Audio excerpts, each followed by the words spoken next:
kasih. Assalamualaikum warahmatullahi wabarakatuh.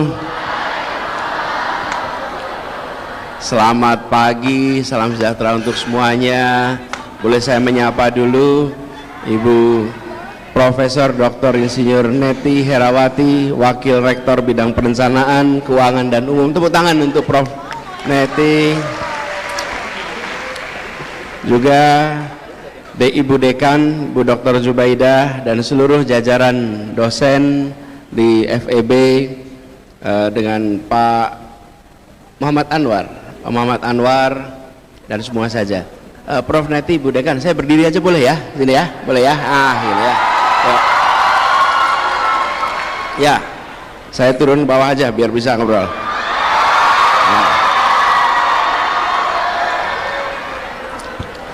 Adik-adik selamat ya, Anda sekarang jadi mahasiswa baru di UPN. Namanya apa panggilannya tadi?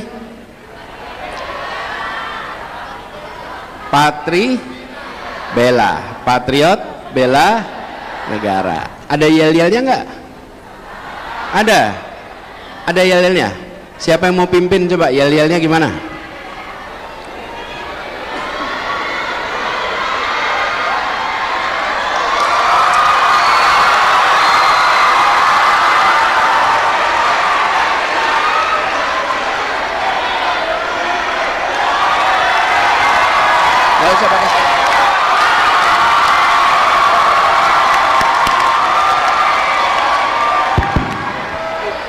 Yuk sini. Siapa namamu?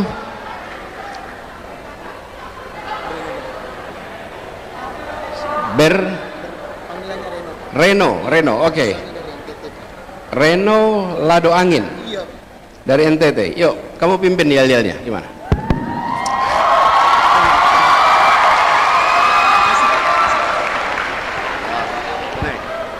Yuk, pimpin. Teman-teman semua sudah siap belum?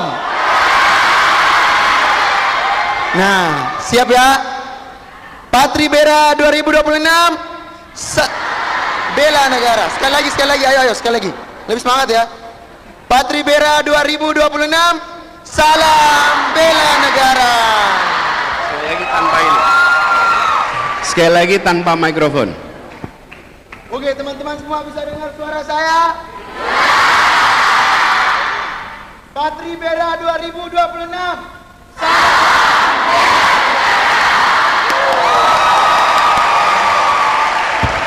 Terima kasih. Kasih tepuk tangan ini buat Reno.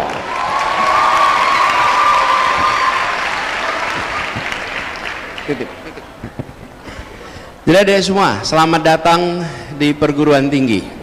Dari masuk ke fase ya, adik-adik masuk di fase, sudah, sekarang kita ngobrol dulu. Adik-adik masuk ke, saya begini nanti rame lagi. Gini, adik-adik, sekarang kan masuk perguruan tinggi ya. Nih, ingat-ingat nih adik-adik. Pernah SD nggak? Nah, pernah SMP nggak? Nah, pernah SMA kan? Nah, nih, perhatiin. Ketika adik-adik masuk SD, sesudah itu menerusin SMP ya, pada saat itu ada punya banyak pilihan, mau SMP 1 A, B, C, D, betul ya? Oke, lulus SMP Anda punya pilihan lagi, SMP, SMA, A, B, C, D, Anda pilih tuh. Sesudah itu Anda masuk universitas, masuk UPN ini selektif sekali bukan? Berapa persen yang diterima cuman? Berapa persen tadi Bu?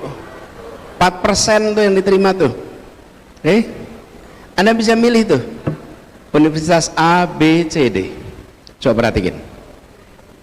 Dari satu tahap ke tahap berikutnya, itu kalau seperti soal ujian, itu namanya pilihan berganda. Anda pasti masuk fase berikutnya, pilihannya A, B, C, D. Setelah nanti Anda selesai universitas, pilihannya nggak lagi berganda. Anda lagi punya A, B, C, D, nggak ada kayak gitu. Mendadak Anda ketemu dengan opsi yang tak terbatas. Nggak terbatas tuh. Mendadak Anda akan masuk semua situasi di mana nggak bisa cuma sekedar oh mau universitas A, B, C, nggak bisa. Betul nggak teman-teman? Nah kita terbiasa cuman milih, kalau nggak A, B, besok nggak bisa lagi milih begitu. Karena itu sekarang nih Anda harus bersiap-siap nih untuk masuk fase berikutnya. Kuliah ini, kuliahnya berapa tahun nanti rencananya? Gini, nanti kita obrolin tuh mau kuliah berapa tahun. Tapi adik-adik semua, bayangkan nanti selesai ini Anda akan masuk ke fase yang berbeda. Jadi masa kuliah ini adalah salah satu fase paling ujung di pembekalan diri Anda sebagai proses pendidikan formal. Tentu habis itu ada S2, S3 boleh terusin, tapi perguruan tinggi itu fase yang paling akhir dari proses ini. Nah, jadi saya mau tanya sedikit nih adik-adik, mahasiswa yang baik itu mahasiswa yang gimana ya?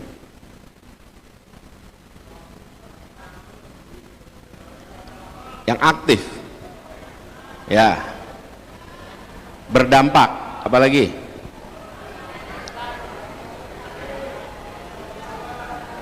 punya tujuan ya, manfaat, oke, bagus, apalagi berprestasi, boleh, berani, oke ya. Jadi banyak sekali nih, berani, aktif. Saya mau buatkan yang sederhana sekali. Mahasiswa yang baik adalah mahasiswa yang sibuk. Mahasiswa yang sibuk, yang waktunya penuh. Kalau ada mahasiswa waktunya longgar, you are on the wrong track. Anda sedang di jalur yang salah nih. Kok bisa waktunya longgar? Mahasiswa yang baik adalah mahasiswa yang sibuk. Sibuknya di mana? Nih, sibuknya di dalam kegiatan akademik dan kegiatan non-akademik. Ini dua-duanya diseimbangkan. Seperti kalau burung itu punya sayap, satu sayap akademik, sayap yang satunya sayap non. Bisa nggak kalau terbangnya cuma satu sayap? Nggak bisa. Jadi kalau Anda mau ke depan, pengen sukses habis kuliah, maka siapkan dua sayap ini, sayap akademik dan sayap non-akademik, supaya Anda bisa take off nih ke depan. Persiapannya di situ, melalui kegiatan yang ada dalam kampus dan luar kampus tuh. Gitu. Jadi mahasiswa yang baik, mahasiswa yang gimana? Sibuk. Nah, sekarang Anda mulai masuk kuliah nih. Nanti kalau lulus, IP-nya baiknya berapa ya? Amin. Bener 4. Yakin? Nah, nih. Saya boleh nggak kasih kriteria IP? Tapi sebelum sampai IP, teman-teman udah mulai mengisi rencana program studi belum? Apa kalau dulu namanya KRS? Belum ya? Masih paket. Satu semester berapa SKS? 20. Ini saya cerita zaman saya dulu kuliah ya. Saya dulu kuliah kalau ditanya, Anis ambil berapa SKS? Saya selalu bilang, saya ambil 24 SKS. Bu Zubaida ingat ya, 24, Prof Neti, 24 tuh agak banyak tuh. Di mana 24 itu? 18 di ruang kelas, 6 SKS di gelanggang mahasiswa. Jadi yang terdaftar di kampus 18 SKS, yang 6 SKS itu di gelanggang mahasiswa. Tapi kalau saya ditanya berapa SKS, saya ambil 24. Konsekuensinya apa? Kuliah saya lebih lama daripada yang ambil 24 seluruhnya. Betul nggak teman-teman? Oke. Di saat hari wisuda, maka banyak di antara teman satu angkatan yang sudah lulus lebih dulu. Kenapa? Karena mereka ambil 24 SKS full di kampus, di kelas. Saya ambil 18, otomatis lulusnya lebih lama. Saya ingin sampaikan adik-adik semua, Rencanakan hidup Anda bukan sekedar merencanakan masa kuliah. Rencanakan hidup Anda untuk rencana yang panjang. Kuliah ini pembekalan. Saya merasa bersyukur ketika lulus saya punya dua sayap. Sayap akademik dan sayap non-akademik. 20 tahun kemudian nanti Anda bisa menengok yang bawahnya hanya akademik saja dan yang bawahnya akademik dan non-akademik, maka yang bisa dikerjakan, pengaruh yang bisa diberikan, manfaat yang bisa digandakan beda sekali. Jadi saya usul sama adik-adik sekarang, sibuk akademik dan non akademik. Nah sekarang pertanyaannya, IP-nya berapa ya?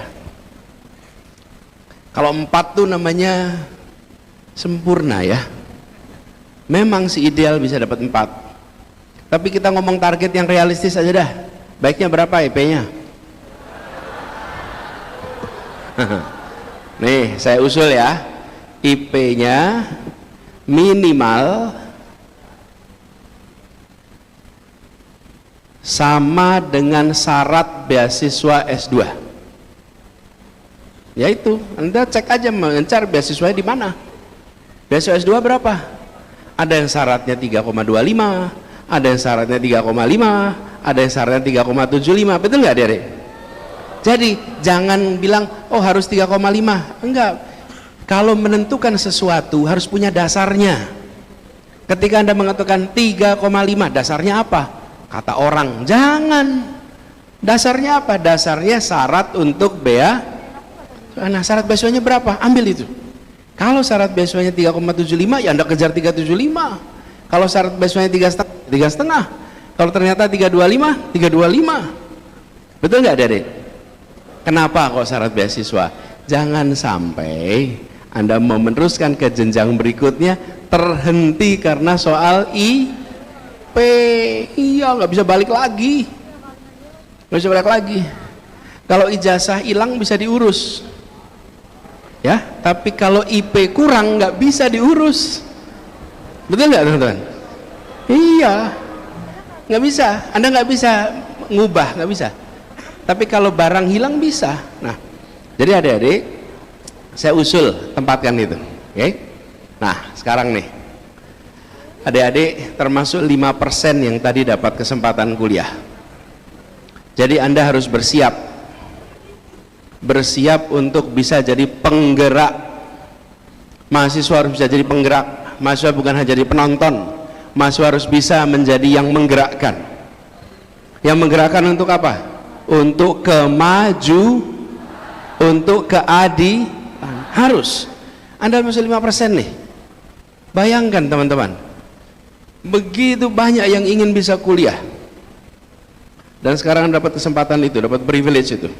Karena itu saya usul pada adik semua, kembangkan kepemimpinan dikembangkan. Saya mau tanya nih yang di sini, siapa yang dulu ketika SMP dan SMA aktif di organisasi? Acungkan tangan. Acungkan tangan. Tepuk tangan buat semuanya yang ini, acungkan tangannya. Ayo. Sekarang pertanyaan berikutnya, siapa yang ketika kuliah ingin aktif? Mau kuliah ingin aktif nih. Ya teman-teman, saya usul teman-teman, jadilah betul mahasiswa yang sibuk tadi. Kenapa? Manusia itu punya peran yang berganda. Peran berganda. Ini kita di sini ada contohnya nih. Saya kenal Prof. Neti, sekarang wakil rektor. Beliau guru besar dan dulu ketua himpunan Himpaudi, himpunan pendidik usia dini. Ketuanya guru PAUD se-Indonesia. Semua guru PAUD se-Indonesia ketuanya beliau. Jadi saya waktu itu tugas di Kementerian Pendidikan Kebudayaan, beliau ketua guru-guru PAUD se-Indonesia. Teman-teman, mengelola guru-guru PAUD se-Indonesia gampang apa mudah? Susah. Nggak gampang, nggak mudah. Tadi kasih pertanyaan jebakan, pinter juga kalian. Gampang atau mudah? Susah. Nggak gampang mimpin sebanyak itu. Mungkin nggak jadi pemimpin se-Indonesia kalau nggak berlatih dari awal. Nggak bisa, nggak bisa, nggak bisa. Dan beliau mengerjakan itu sebagai seorang ibu, sebagai seorang guru besar, dan sebagai ketua asosiasi. Ini yang saya sebut sebagai multiple role. Manusia nggak bisa satu peran. Nah, banyak dari kita kalau ditanya, siapa Anda? Jawabnya, saya mahasiswa UPN. Betul apa salah? Betul. Ada nggak ini jawab gini, siapa Anda? Saya rakyat Indonesia. Boleh? Boleh. Siapa Anda? Saya warga Jakarta. Boleh? Boleh. Siapa Anda? Saya warga Pondok Labu. Boleh? Boleh. Itu sebenarnya identitas kita semua kan? Tapi kadang-kadang kita cuma menonjolkan satu. Nah, berlatihlah untuk punya banyak. Latihannya lewat apa? Organisasi, belajar kepemimpinan. Nih, seperti Anda pernah lihat juggler? Tahu juggler? Juggler itu pemain sulap yang pegang bolanya bisa 3 biji, 5 biji, 10 biji, ya kan? Yang dilempar ke atas itu. Ada yang bisa melempar bolanya 5, ada yang cuma 1 aja, ada yang cuma bisanya 2. Bener nggak itu? Itu bawaan lahir atau hasil latihan? Itu adalah hasil latihan. Kalau kita terbiasa mengelola multiple role, maka kita terbiasa mengelola itu kayak bola itu indah. Tapi kalau orang nggak terbiasa multiple role, konsentrasinya apa? Jangan sampai jatuh, jangan sampai jatuh. Betul nggak? Nah, jadi saya ingin pada adik-adik semua pesan, yuk latihan kepemimpinan. Latihan kepemimpinan. Dan latihan kepemimpinannya dimulai dengan aktif organisasi. Siapa yang pernah jadi ketua OSIS? Ada 1, 2, Reno tadi pernah ya? 3. Ketua OSIS, acungkan tangan ketua OSIS. Oh, banyak juga nih ketua OSIS ini. Siapa yang pernah menjadi sekretaris OSIS? Bagus. Siapa yang pernah menjadi ketua bidang di OSIS? Adik-adik, itu semua bekal, adik-adik. Nah, ke depan saya mau tanya nih, yang pernah menjadi ketua OSIS, apa sih yang membuat Anda disebut pemimpin? Bentar, yang depan dulu. Apa yang membuat Anda disebut pemimpin?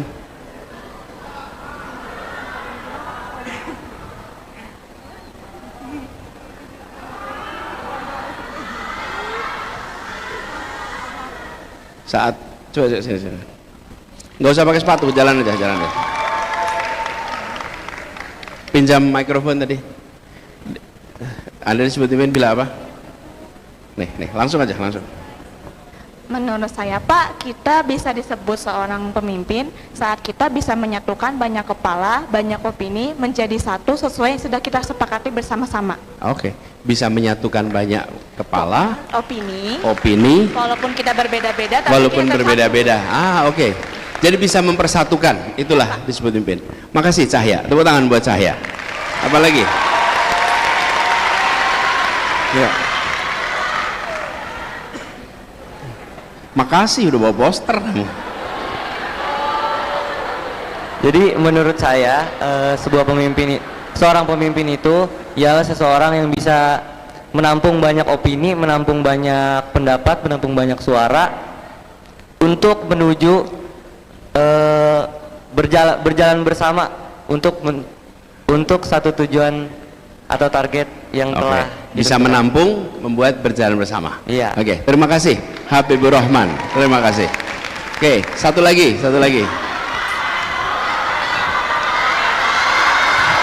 Mana? Sebentar, belakang dulu. Kita depan dulu. Nah.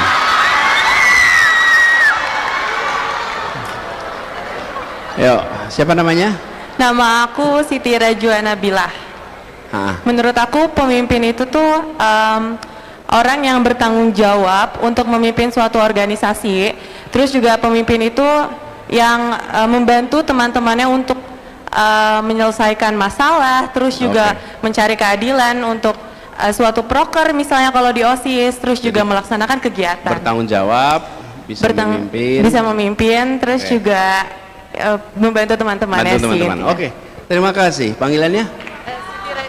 Rajwa. Tepuk tangan buat Rajwa. Oke, makasih. Nah, gini teman-teman. Saya jangan jauh-jauh.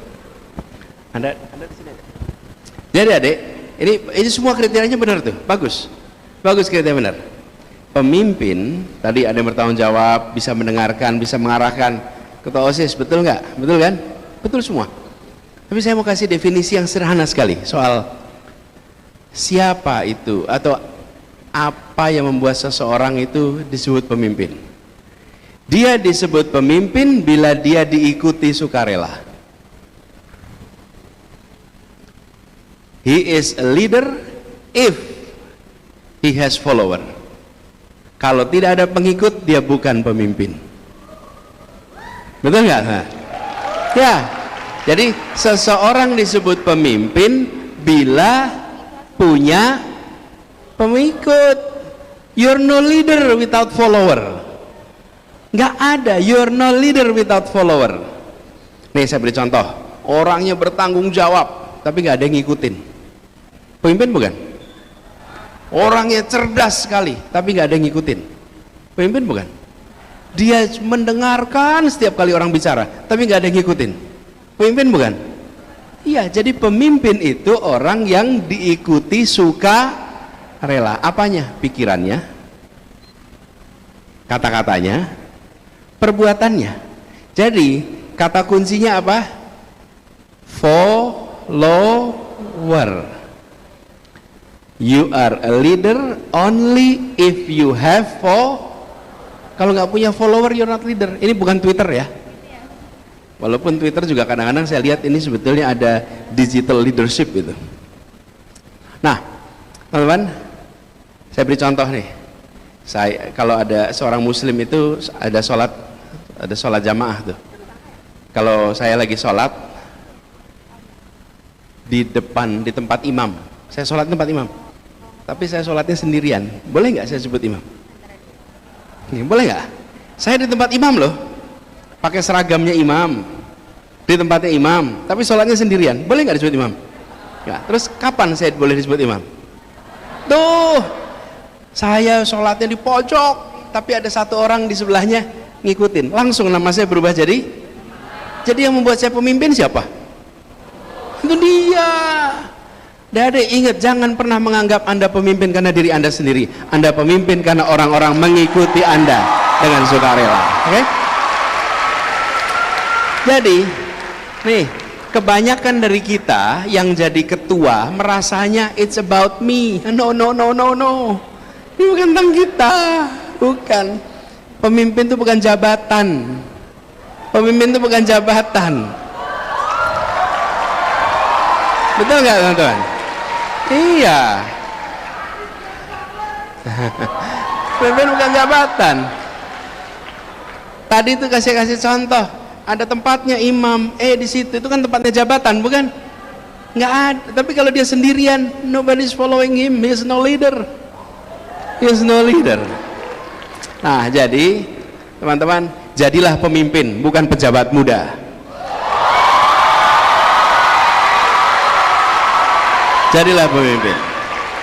Jangan sampai anak muda mengejar jabatan anak muda. Jangan. Tapi jadilah orang-orang yang diikuti secara sukarela karena pikirannya, kata-katanya, perbuatannya. Oke? Itu pemimpin. Nah, jadi adik-adik semua, sering kali kita membayangkan, oh kalau pemimpin itu berarti punya jabatan. Tidak. Nah, ini pertanyaan berikutnya nih. Nih akademik yang ini nih. Gimana caranya? Apa sebabnya seseorang kok diikuti? Karena diikutin tuh. Apa yang membuat orang itu diikuti? Punya wibawa. Oke. Apa? Sama tujuan. Boleh. Apa lagi? Humble. Humble, boleh. Apa lagi?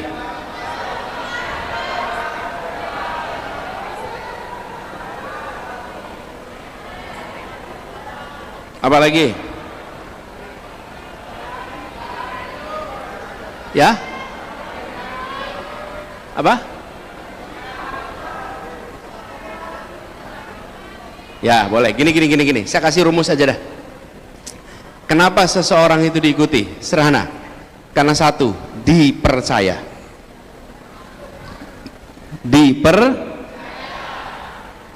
Orang nggak diikuti nggak dipercaya. Dipercaya. I trust you, so I follow you. Kita seringkali memikirkan pemimpin itu adalah pemimpin yang baik. Saya mau tanya nih, preman di terminal ada ketuanya. Ketuanya pemimpin bukan? Pemimpin. Dia tetap disebut pemimpin bukan? Walaupun bagian malakin tuh. Tapi dia tetap pemimpin bukan? Pemimpin yang baik apa tidak? Tidak. Anda nggak masuk, tapi sebagai pemimpin kriterianya masuk tuh. Kenapa seseorang itu diikuti? Karena dipercaya. Nah, pertanyaan saya berikutnya, apa yang membuat orang dipercaya?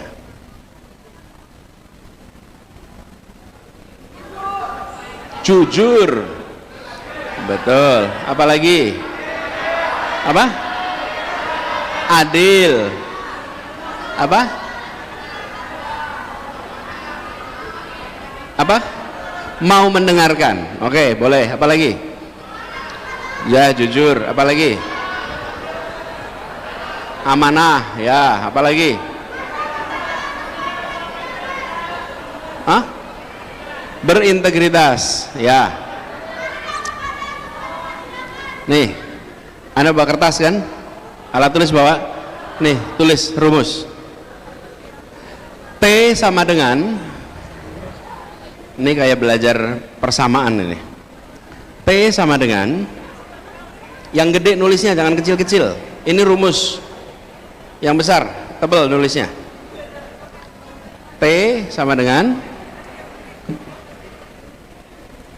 K tambah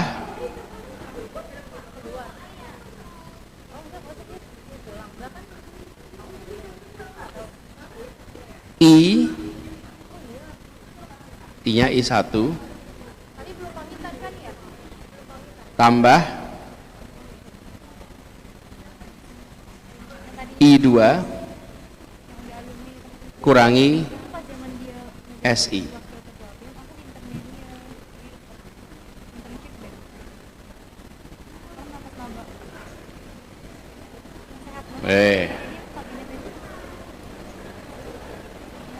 Oke, apa tuh rumusnya? FEB tadi, FEB itu artinya apa? Fakultas Ekonomi Bisnis. Kalau T sama dengan apa tadi? Trust. Trust sama dengan K itu sebetulnya C aja bahasa Inggris tuh, C. Diganti C nggak apa-apa. C. Apa coba C-nya? Apa? Kompetensi. Mana yang bilang kompetensi tadi? Tuh, tepuk tangan yang bilang kompetensi itu. Kenapa seseorang dipercaya? Karena dia punya kompetensi. Oke, terus yang kedua tuh I. Apa I-nya? Integritas. Punya kompetensi gak punya integritas? Mau dipercaya nggak? Enggak lah. Terus I yang kedua apa? Independen. Bukan. Intelijen, bukan. Intelijen masuk kompetensi. Idealisme, bukan. Apa? Nih, dengerin. Tuh. Intimasi. Intimasi itu artinya apa? Kedekatan. Ya. Kompeten, berintegritas tapi nggak dekat. Bisa nggak tumbuh kepercayaan? Bisa, tapi tidak akan perlu namanya kedekatan. Nah, tiga ini, kompetensi, integritas, sama intimacy itu harus ditinggikan. Nih, kuliah di sini tuh meninggikan itu, nambah kompetensi, betul nggak? Tumbuhkan integritas. Nanti ada kedekatan. Kedekatan dengan siapa? Dengan yang pengikut Anda. Nah, kuranginya SIS itu apa? Self interest. Self interest itu apa sih? Kepentingan pribadi. Nah, yang sering bikin banyak orang kejeblos tuh ini nih. Kompetensi ada, milihnya ngajuin saudaranya, anaknya. Betul nggak teman-teman? Nih, KKN, nepotisme, betul nggak? Nah, pernah nggak dari dengerin dulu, lu semangat bener yang rupen nih. Pernah tidak lihat kasus ada orang yang berprestasi, orang yang punya karya banyak, tapi begitu menomorsatukan keluarganya, kepercayaan langsung turun? Pernah nggak? Ya, kenapa? Ya, kok ujungnya self interest. Kalau self interest, udah saya nggak percaya. Bener nggak teman-teman? Tuh, walaupun kompetensinya nggak berubah, hanya gara-gara urusan S. Nah, ini tuh, kalau Anda mau jadi pemimpin, kendalikan SI. Kendalikan SI, insya Allah Anda akan bisa menjadi pemimpin yang baik. Oke, coba dilihat lagi rumusnya. Lihat lagi rumusnya, masih ada? Masih. Jadi gimana? T sama dengan C plus I plus I2 minus SI. Itu dia. Oke. Jadi adik-adik, saya berharap Anda siapkan ini pemimpin. Terus ke depan. Indonesia adalah negeri yang punya potensi begitu besar. Besar sekali. Tapi kita tidak akan bisa maju kalau anak-anak mudanya tidak peduli pada negerinya. Karena itu mahasiswa UPN harus peduli. Mahasiswa UPN harus menjadi mahasiswa yang berani mengatakan kebenaran, berani mengatakan keadilan. Mahasiswa UPN jangan jadi orang yang diam kalau ada penyimpangan. Kalau Anda melihat ada penyimpangan, jangan diam dan mendiamkan. Anda koreksi. Dan anak-anak muda mengatakan itu kenapa? Karena anak muda memiliki sensitivitas atas nilai kebenaran yang lebih tinggi. Anda ini punya idealisme, dan anak muda nggak punya kepentingan macam-macam. Di usia Anda, kepentingannya adalah memastikan bahwa apa yang ada di hati nurani terungkapkan, apa yang menjadi seharusnya terlaksana, apa yang salah harus dikorek.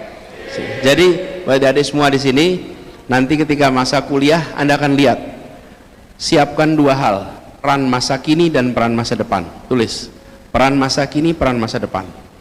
Peran masa depan yang tadi saya katakan, Anda bersiap untuk nanti di masa depan Anda berkarya.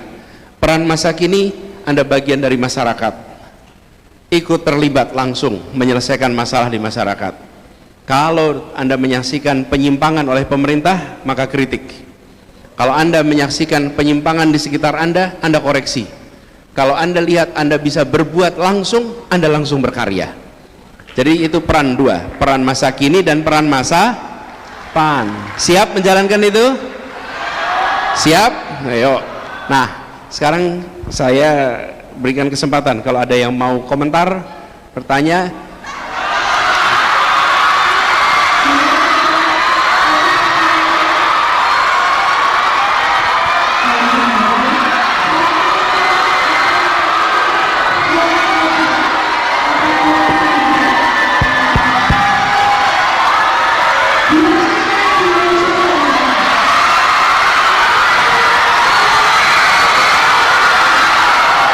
Wow.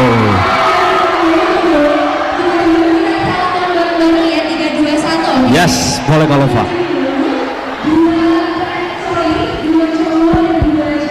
Yes.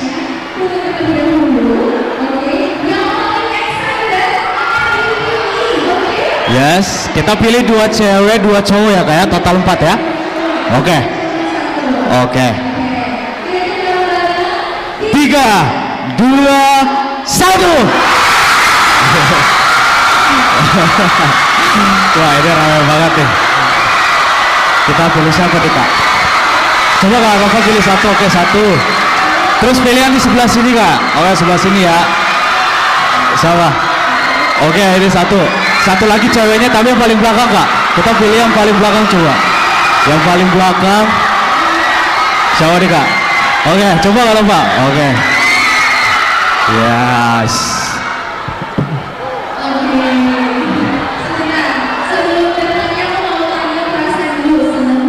Iya, boleh.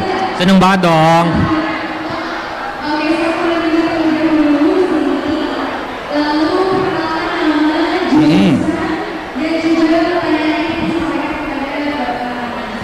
Yes. Perkenalkan.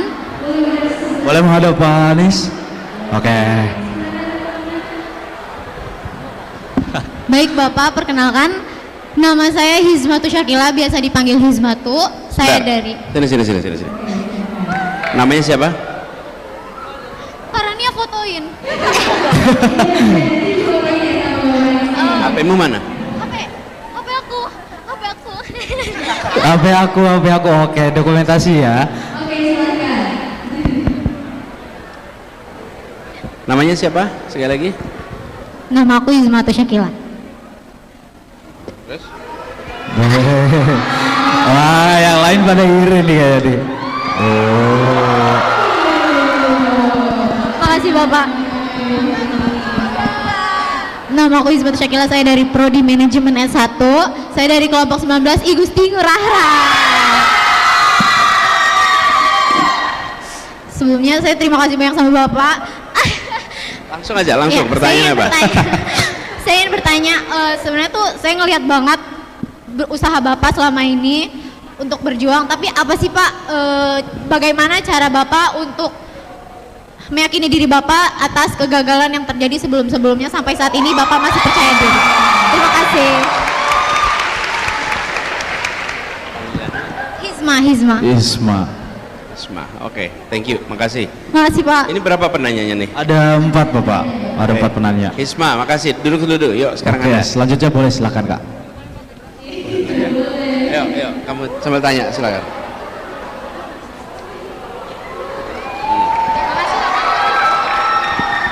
Assalamualaikum warahmatullahi wabarakatuh semuanya. Selamat siang teman-teman dan selamat siang Bapak. Saya Mesya Ibnatus Sakinah dari Fakultas Ekonomi dan Bisnis Prodi Ekonomi Pembangunan dari kelompok K31 Abdul Muiz.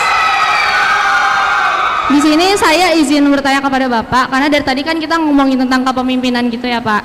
Saya mau nanya kan, ketika seseorang sudah dipercaya untuk menjadi pemimpin tapi di tengah-tengah kepemimpinannya itu dia malah merusak kepercayaan orang-orangnya. Kayak tiba-tiba dia tidak, bawahannya misalkan memberikan ide atau gagasan tapi dia malah memutuskan buat mengikuti pikirannya sendiri, tidak memutuskan untuk berdiskusi terlebih dahulu gitu. Apa tanggapan Bapak mengenai pemimpin yang seperti itu dan bagaimana bawahannya itu atau yang mengikutinya itu bisa untuk mengubah cara pola berpikir? Ada contohnya nggak?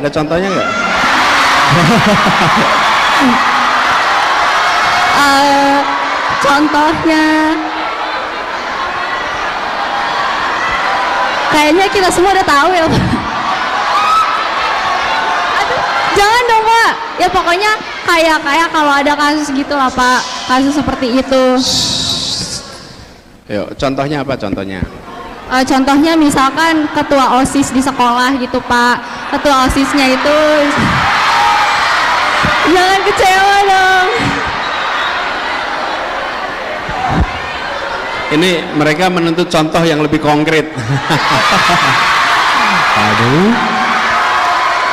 Atau gimana kalau kalian yang sebut guys? Ya, nggak apa-apa. Paham. Nggak apa, don't worry. Oke. Makasih ya Pak. Yuk. Assalamualaikum warahmatullahi wabarakatuh. Pak Anies, senang bertemu dengan Bapak, sebuah kehormatan. Perkenalkan, nama saya Muhammad Gifari dari kelompok 19 Igusti Ngurah Rai. Ditarik, Pak. Pak Anies, terima kasih waktunya. Saya ingin bertanya, Pak. Sebelumnya saya sudah sempat pernah bertemu Pak Anies di 2024 saat Lebaran Open House. Saya pernah berfoto dengan Bapak. Alhamdulillah.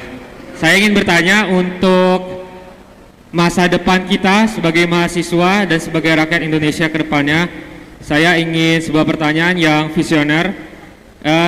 Kita tahu sekarang ini sistem bernegara kita sudah benar-benar hancur. Benar apa benar? Benar kan? Nah, dari Bapak sendiri, apa kebijakan atau public policy yang seharusnya bisa diterapkan untuk pemerintahan selanjutnya? Dan saya rasa pemilu selanjutnya di 2029 bukanlah suatu solusi, Pak. Kita harus benar-benar revolusi, merombak semuanya, Pak. Karena sistem ini sudah sangat hancur, sehancur-hancurnya. Dari legislatif, eksekutif, maupun dari yudisialnya, Pak, sudah benar-benar hancur sekali. Indikasinya apa hancur itu? Indikasinya sudah banyak sekali, Pak. Contohnya banyak pejabat-pejabat sekarang yang memasukkan atau bernepotisme anak-anaknya atau saudara-saudaranya menjadi pejabat-pejabat di negara kita. Terus beberapa teman-teman kita yang demo, mahasiswa-mahasiswa yang demo ataupun orang-orang lainnya yang baik dikriminalisasi, Pak, di penjara. Dan juga banyak sekali dari pejabat-pejabat sepertinya contoh kasus kemarin temuan emas 74 kg dan sekarang malah tidak dijadikan tersangka lagi, Pak. Saya ingin minta pendapat kepada Pak Anies, apa yang sebaiknya kita lakukan sebagai mahasiswa dan apa kebijakan kedepannya untuk pemerintah, Pak. Terima kasih, Pak Anies. Siap. Makasih. Terima kasih, Gifari. Terima kasih. Yuk, terakhir. Foto, mana HP-nya? Yuk, masuk, langsung aja. Langsung aja. Halo semuanya, perkenalkan nama saya Muhammad Raffi Tarunata Putra. Saya dari kelompok K37 Oto Iskandar Dinata. Asal prodi saya satu akuntansi dan saya ingin langsung aja ke pertanyaannya ya, Pak ya. Jadi sebagai orang yang punya kepemimpinan yang hebat, di beberapa kesempatan juga Bapak menjelaskan tiga tahap kepemimpinan, mulai dari gagasan, narasi sampai ke karya. Nah, saya sendiri dan mungkin beberapa dari teman-teman sekalian tuh merasa kalau misalnya kita masih stuck di bagian narasi. Kita hanya melihat bagaimana caranya menyuarakan tanpa sebenarnya memikirkan gagasan dari narasi tersebut. Entah ikut-ikutan, entah FOMO, terus juga karyanya hasilnya juga nanti berdampak ke yang nggak bagus gitu. Nah, saya ingin bertanya, gimana caranya kita melatih dasar berpikiran kita supaya narasi yang kita sampaikan ke masyarakat itu memiliki gagasan yang hebat dan memiliki karya yang berdampak bagi masyarakat, Pak. Good, bagus. Oke, boleh. Makasih, Pak. Luar biasa. Makasih. Ini empat pertanyaan. Satu pertanyaannya, bagaimana menghadapi kegagalan? Kira-kira gitu. Yang kedua, bagaimana menghadapi pemimpin yang tidak mau mendengarkan? Betul kan? Betul ya? Yang ketiga, bagaimana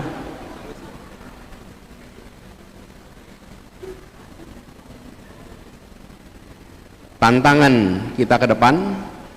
Indonesia berhadapan dengan istilah tadi negara yang apa tadi? Rusak. Ya, pokoknya bagaimana sih Indonesia bisa maju gitu kira-kiranya ya. Yang keempat, bagaimana membuat karya sehingga gagasan tidak berhenti di angan-angan tapi menjadi kenyataan gitu ya kira-kira. Empat itu. Nah, pertama, menghadapi kegagalan. Teman-teman sekalian, ketika kita melakukan sebuah usaha, apapun usahanya, ada faktor-faktor yang dalam kendali kita dan ada faktor yang di luar kendali kita. Betul nggak, teman-teman? Nah, yang ada dalam kendali kita itu harus dikendalikan. Caranya apa? Bikin perencanaan. Bikin perencanaan, itu yang dalam kendali kita. Yang di luar kendali kita, kita doakan. Karena di luar kendali kita tuh. Kita mau bikin acara, misalnya nih, teman-teman bikin acara gathering 17-an. Semua sudah disiapin. Acaranya semuanya. Hujan dalam kendali kita, di luar kendali kita. Di luar, nggak bisa itu. Cuaca panas luar biasa, dalam kendali kita bukan? Bukan. Acaranya menjadi betul-betul berantakan. Kenapa? Semua orang kepanasan, semua orang kehujanan, di luar kendali kita. Yang ada dalam kendali kita, itu yang dipersiapkan. Jadi teman-teman, saya ingin sampaikan pada ini dari pertanyaan tadi, ketika saya mengikuti proses apapun, termasuk proses politik, saya katakan kemarin, semua yang ada dalam bagian kita sudah kita usahakan. Tapi intervensi negara, itu di luar kendali kita. Di luar kendali kita. Kalau ada aparat intervensi, ada itu nggak bisa kendali kita. Kita nggak mampu tuh. Tapi kalau berkompetisi saja, itu dalam kendali kita. Karena itu saya selalu merasa bersyukur. Bersyukur sekali bahwa yang kita usahakan bisa tercapai. Targetnya bisa tercapai. Bahwa kemarin pada saat Pilpres MK memutuskan belum dimenangkan nggak apa-apa. Tapi perjuangan untuk Indonesia lebih baik tidak pernah berhenti, hanya sekedar di lahan seperti itu, jalan terus kita. Dan kalau kita mengikuti sebuah kompetisi, harus mau menerima hasil. Saya ingat nih adik-adik, setelah selesai MK itu kan ada pengumuman hasil Pilpres di KPU. Saya datang ke KPU. Waktu saya datang, KPU-nya pun nggak mengira saya akan datang. Karena kebiasaannya yang tidak menang tidak datang.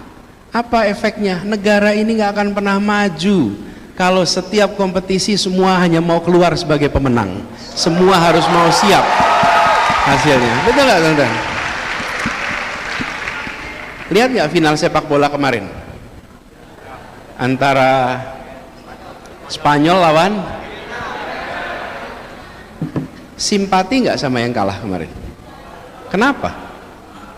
Itu tadi, ketika kita mengikuti sesuatu, kita tahu akan berhasil atau tidak berhasil. Harus siap dengan dua-duanya. Harus siap dengan dua-duanya. Dan mengatakan begini, perjuangan kita tidak selesai dengan hasil hari ini. Perjuangan kita jalan terus apapun hasilnya hari ini. Gitu kira-kira ya.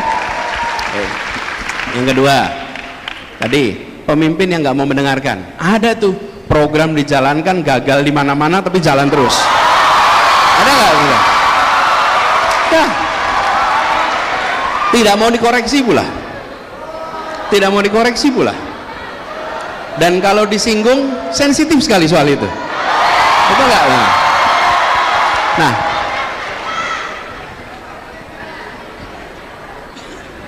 gini teman-teman, apa sih yang kalau menghadapi seperti ini? Nomor satu, jangan berhenti mengkoreksi. Walaupun tidak didengar, tapi jangan kemudian menjadi kompromis. Jangan kemudian pembiaran. Udahlah, saya udah ngingetin sekali dua kali, enggak, ingetin terus. Kenapa? Kalau ini adalah program menggunakan dana rakyat, maka itu bukan dana miliknya pemegang kewenangan, itu miliknya rakyat. Loh, kenapa? Kalau itu swasta mau jalan sendiri, uangnya mubazir, itu urusan dia. Tapi ini uang pajak kita kok. Kalau uang pajak kita, ya jangan diam, terus-menerus dikoreksi. Terus gimana kalau jalan terus? Itulah untungnya demokrasi, ada habis masa jabatan. Ketika habis masa jabatannya, yang tidak mau mendengarkan jangan pernah dipilih. Jangan pernah dipilih. Pilih pemimpin yang mau mendengar rakyat. Itulah gunanya demokrasi. Jadi dulu sebelum ada demokrasi, kekuasaan itu absolut. Absolut artinya apa? Kalau seseorang pegang kekuasaan, dia pegang sampai meninggal. Yang kedua, kekuasaannya tidak dibagi-bagi. Eksekusi dia, bikin aturan juga dia, pengadilan juga dia. Itu pra-demokrasi. Ada demokrasi dipotong, masa jabatannya dibatasi, skop urusannya dibatasi. Nah kita ini masuk demokrasi, jangan kita balik lagi ke sistem yang non demokrasi. Kalau non demokrasi itu nggak ada batasnya.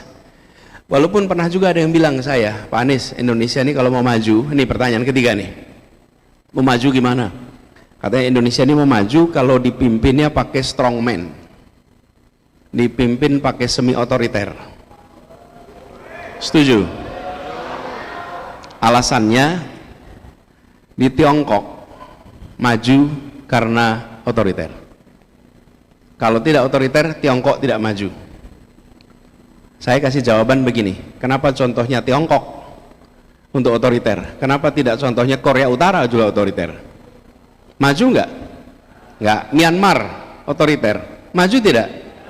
Jadi otoriter tidak otomatis maju. Yang buat maju apa? Satu, meritokrasi. Orang kompeten dikasih tugas, orang berprestasi, bukan koneksi. Nah, kalau ini Indonesia mau maju bukan perlu strongman, perlu kompetensi di atas koneksi. Indonesia nggak akan maju kalau yang diberi tugas yang punya koneksi.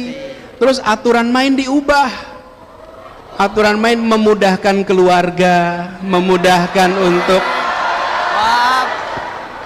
anak buah. Seperti contoh tadi, banyak aturan-aturan yang sering diubah karena memudahkan yang memegang kuasa. Ini yang merusak. Jadi nomor satu tadi meritokrasi. Di Tiongkok, Anda lihat Tiongkok, bukan strongman-nya. Di Tiongkok itu cari CEO BUMN mereka yang tidak kompeten, nggak ada. Semuanya kompeten. Cari duta besar Tiongkok yang nggak kompeten, tidak ada. Semuanya kompeten. Menteri, wakil menteri, semuanya kompeten. Mereka memilih orang berdasarkan kompetensi, bukan berdasarkan koneksi itu. Nah, yang kedua, ini untuk Indonesia maju. Yang kedua, teknokrasi. Tahu nggak teknokrasi artinya apa? Teknokrasi artinya pembuatan kebijakan menggunakan ilmu, menggunakan data, menggunakan kepakaran. Itu namanya teknokrasi. Nah, banyak kebijakan-kebijakan itu karena strongman dibuat sesuai selera pemimpinnya.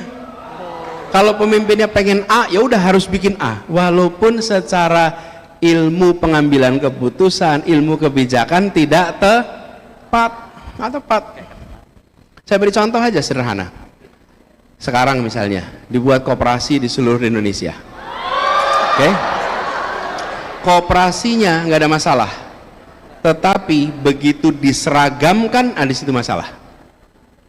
Bukan kooperasinya masalahnya, seragamnya masalah. Teman-teman, pakaian hari ini adalah contoh bagaimana Anda berseragam secara beragam. Tanya nih, seragamnya apa? Batik. Ada nggak yang sama? Nggak ada. Ini contoh bagaimana seragam bisa beragam. Tidak selamanya seragam itu harus sama. Ini contoh nih. Ayo Koperasi Indonesia belajar dari UPN tuh. Belajar tuh. Seragam yang beragam, nggak ada yang sama nih. Bayangkan di daerah pegunungan dan pesisir pantai, kebutuhannya sama atau tidak? Beda. Daerah untuk persawahan dengan daerah perkebunan, beda apa sama? Beda. Nggak bisa disamakan. Yang di tepi pantai butuhnya cold storage untuk penyimpanan ikan, yang di tempat daerah sawah perlunya lumbung padi. Nggak boleh bangunannya sama, bentuknya sama, isinya sama. Betul nggak teman-teman? Jangan kita membiasakan seragam harus betul-betul sama. UPN boleh jadi contoh bagaimana seragam beragam nih. Oke, tuh. Jadi yang kedua tadi apa tadi? Pertama meritokrasi, yang kedua yang ketiga transparansi.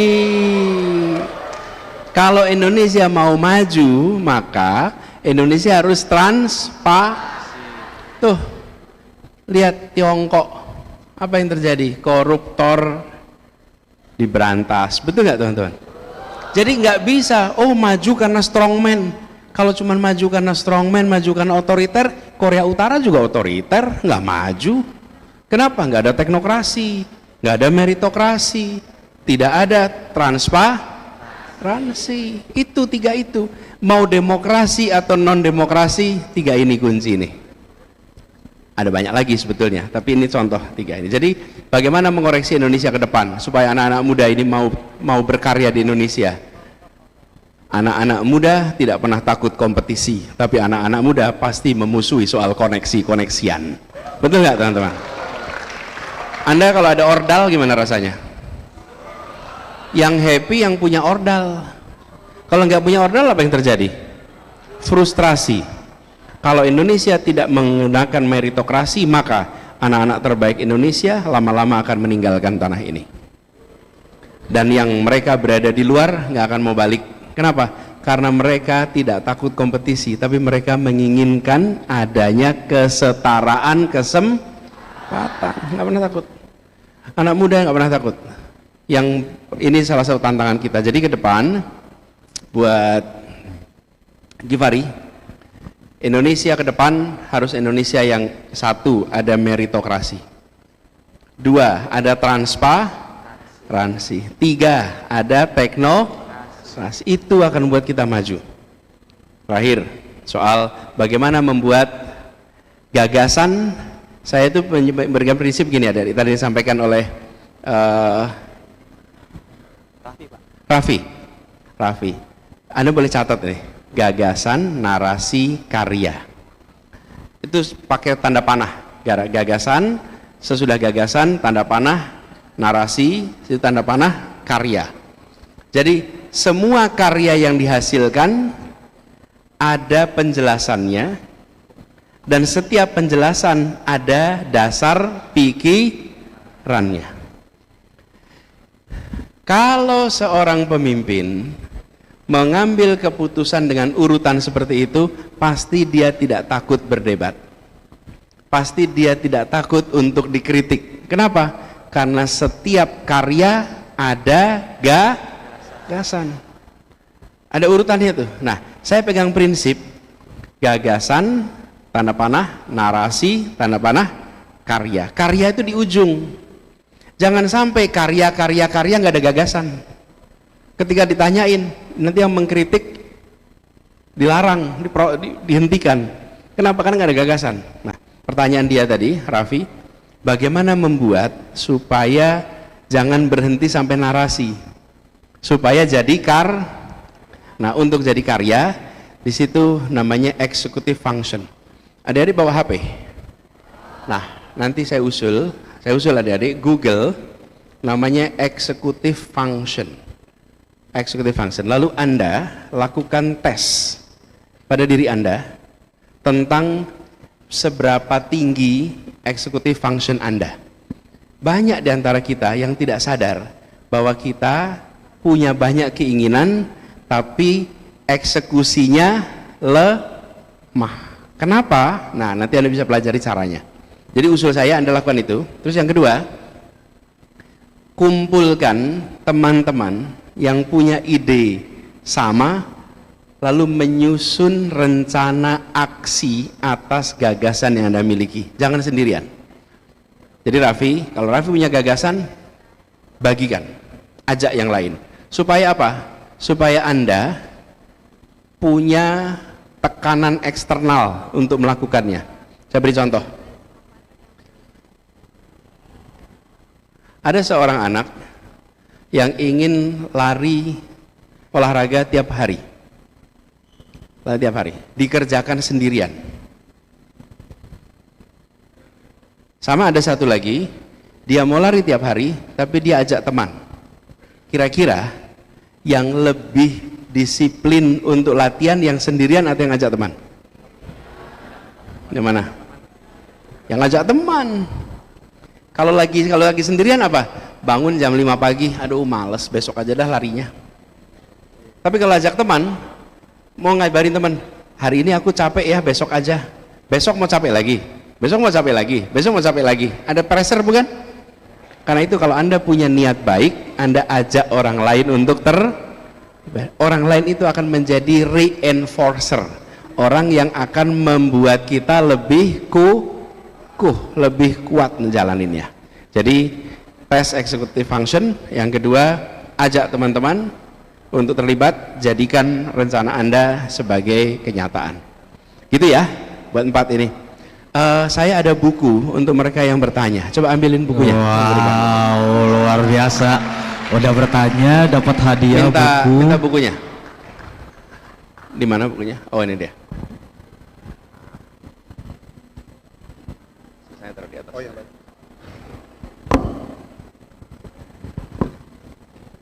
Satu-satu, nanti bisa saya tanda tangan. Habis ini saya tanda. Ya, adik-adik semuanya, ini waktu kita udah habis. Adik-adik semuanya, saya ingin pesan buat adik semuanya, perjalanan adik masih panjang. Saya ingin pesan dari nanti Anda akan sering ikut kuliah. Semua bawa HP, bawa. Gunakan HP itu untuk merekam dan gunakan alat tulis Anda untuk berpikir. Selama Anda kuliah, kalau Anda mendengarkan kuliah, pakai alat untuk merekam tulisan Anda untuk bertanya. Di ujung masa kuliah Anda punya daftar pertanyaan. Kebanyakan dari kita pada saat ikut kuliah menyalin yang dikatakan dosen. Kegiatan menyalin bisa digantikan mesin, tapi kegiatan berpikir itu bagian kita. Jadi Anda tulis pertanyaan supaya di ujung Anda punya pertanyaan. Lakukan itu di dalam semua urusan yang Anda terlibat. Anda ikut rapat bukan hanya mencatat yang dikatakan, tapi mencatat pikiran yang mau disampaikan. Beda ya? Sehingga adik-adik di dalam berkegiatan selama masa kuliah produktif. Itu pesan nomor 1. Yang kedua, adik-adik, Anda kuliah di UPN ini sebuah kesempatan yang luar biasa. Anda akan ketemu banyak sekali kesempatan. Ada seminar, ada diskusi, ada acara macam-macam. Hadiri, jangan absen. Anda berada di Jakarta, sama-sama universitas. Di Jakarta ini pusat berkumpulnya orang-orang yang terseleksi di seluruh Indonesia. Kalau Anda kuliah jauh dari Jakarta, itu mendatangkan orang itu sering sulit sekali. UPN, karena kan banyak sekali tamu-tamu datang ke sini. Manfaatkan untuk networking. Jadi saya usul pada Anda, walaupun hari ini semua udah punya dengan mudah punya QR, pakai digital card, saya titip bagi Anda semua, punya kartu nama. Bikin kartu nama. Untuk apa? Nih, habis selesai acara, Pak Anies ini kartu nama saya. Saya pulang, saya bawa kartu nama itu. Dari 1000 orang, paling kasih kartu nama saya 3-4 orang. Nah, ini yang saya akan ingat terus nih. Karena ini, Anda ada semua hadir di acara yang sama, tapi Anda bisa membangun jejaring, Anda bikin networking, bikin kartu nama. Ini praktis sekali, Anda kerjakan itu. Lalu yang ketiga, adik-adik, saya tadi ingatkan Anda untuk aktif organisasi. Dalam aktif organisasi, penting sekali untuk Anda menjadi penggerak. Penggerak itu bukan hanya pemimpin, tapi orang yang bisa menggerakkan. Tadi saya pesan T, apa rumusnya tadi?